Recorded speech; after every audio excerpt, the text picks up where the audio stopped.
তো এখন সূরা ফাতিহা যে কোরআনের অংশ না, এটা তারা কি দলিল দেয় সেটা আমি এখানে একটা নমুনা দেখাচ্ছি।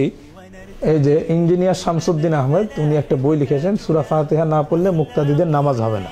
পৃষ্ঠা নম্বর 22, এখানে উনি একটা শিরোনামে দিয়েছেন, সূরা ফাতিহা কি কোরআনের অংশ? তারপর উনি উত্তর দিয়েছেন একটু পরে যে সূরা ফাতিহা কোরআনের অংশ নয়। আল্লাহ এবং তার রাসূলের প্রকৃত বাণী গোপন রেখে আলেমগণ ইজমা ও কিয়াসকে শরীয়তের দলিল বানিয়ে নিজেরা মাওলানা সেজে সুন্নতি পোশাক আবিষ্কার করে মুসলিমদের ঠাকুর সাজলেন। সামনে পরের পৃষ্ঠায় 30 নম্বর পৃষ্ঠা উনি আবার বললেন, আল কোরআন ও রাসূলুল্লাহ সাল্লাল্লাহু আলাইহি ওয়াসাল্লামের সহিহ হাদিস দ্বারাই মহান আল্লাহ ইসলাম ধর্মটাকে পরিপূর্ণ করেছেন বলে সূরা মায়েদায় ঘোষণা করেছেন। মহান আল্লাহ তাআলার দ্বীন ইসলামে ইজমা ও কিয়াস সংযোজন করা কি বাড়াবাড়ি নয়? হাদিস থেকে পেশ না করে এখানে আবার উল্লেখ করছেন, পৃথিবীর সকল আলেমগণ জানেন যে 7 আয়াত সাবা মাসানি হলো সূরা ফাতিহা। তাহলে এখানে কেন আপনি কেন এখানে ইজমা নকল করছেন?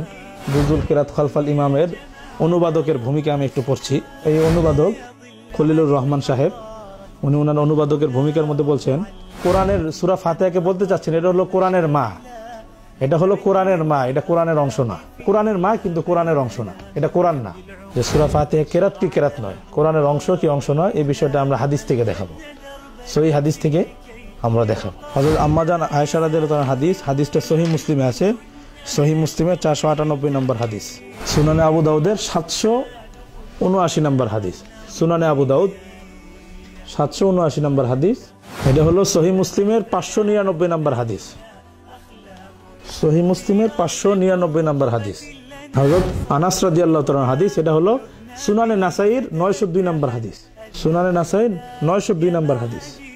في ساحة للعلم كنا نلتقي والحب